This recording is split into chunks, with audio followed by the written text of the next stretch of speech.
જય હિન્દ દર્શક મિત્રો, હું જમીલ પઠાણ. આપ જોઈ રહ્યા છો તીર સમાચાર. વાત કરીશું હોળી પશ્ચાત યોજાતા કવાંટના ગેરના મેળાની પ્રસિદ્ધિ માટે સાથે ફિટ ઇન્ડિયા મૂવમેન્ટ અંતર્ગત જિલ્લા વહીવટી તંત્ર દ્વારા યોજાયેલ મેરેથોન દોડની. જી હા, રન ફોર ગેર મેળા અંતર્ગત આજે વહેલી સવારે કલેક્ટર કચેરી સામેથી એક મેરેથોન દોડનું આયોજન કરવામાં આવ્યું હતું, જેમાં કલેક્ટર ગાર્ગી જૈન સહિત જિલ્લા વહીવટી તંત્રના 100 જેટલા કર્મચારીઓ અને અધિકારીઓએ 2 કિલોમીટરની દોડ લગાવી હતી.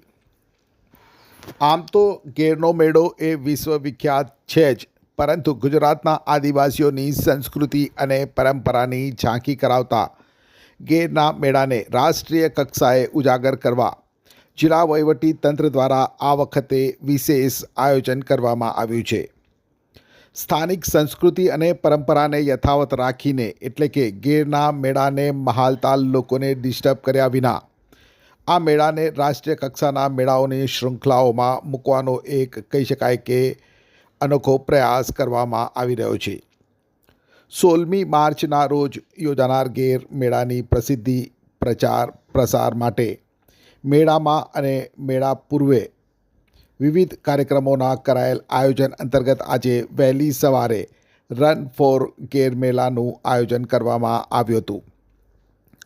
જિલ્લા કલેક્ટર ગાર્ગી જૈનની અધ્યક્ષતામાં યોજાયેલ મેરેથોન દોડમાં ખુદ કલેક્ટર ગાર્ગી જૈન સહિત જિલ્લા પોલીસ વડા ઇમ્તિયાઝ શેખ, જિલ્લા વિકાસ અધિકારી સચિન કુમાર સહિત વિવિધ વિભાગોના અધિકારીઓ અને પોલીસ કર્મીઓ જોડાયા હતા. કલેક્ટર કચેરી સામેથી દોડનો પ્રારંભ કરાયો હતો અને નગરના મુખ્ય માર્ગો ઉપર 2 કિલોમીટરની મેરેથોન દોડ લગાવી હતી. વહેલી સવારે નગરના રાજમાર્ગો ઉપર લગાવાયેલ મેરેથોન દોડમાં જિલ્લા કલેક્ટર ગાર્ગી જૈને સૌથી ફાસ્ટ દોડ લગાવી હતી અને તેઓ સૌથી આગળ રહ્યા હતા. આપને જણાવી દઉં કે જિલ્લા કલેક્ટર ગાર્ગી જૈન સ્વાસ્થ્ય માટે ખૂબ જ કહી શકાય કે હેલ્થ કોન્શિયસ છે. સ્પોર્ટ્સ, યોગા અને એક્સરસાઇઝને ખૂબ જ મહત્ત્વ આપે છે અને પોતે પણ નિયમિત કરે છે, જેના કારણે આજની દોડમાં તેઓનું પરફોર્મન્સ મોખરે રહ્યું હતું. શરૂઆતથી અંત સુધી સતત સૌથી ઝડપથી દોડ લગાવી તેઓ સૌથી આગળ રહ્યા હતા. ત્યારે ગેર માટે દોડ આ કાર્યક્રમના આયોજનને લઈને શું કહી રહ્યા છે કલેક્ટર ગાર્ગી જૈન, આવો સાંભળીએ.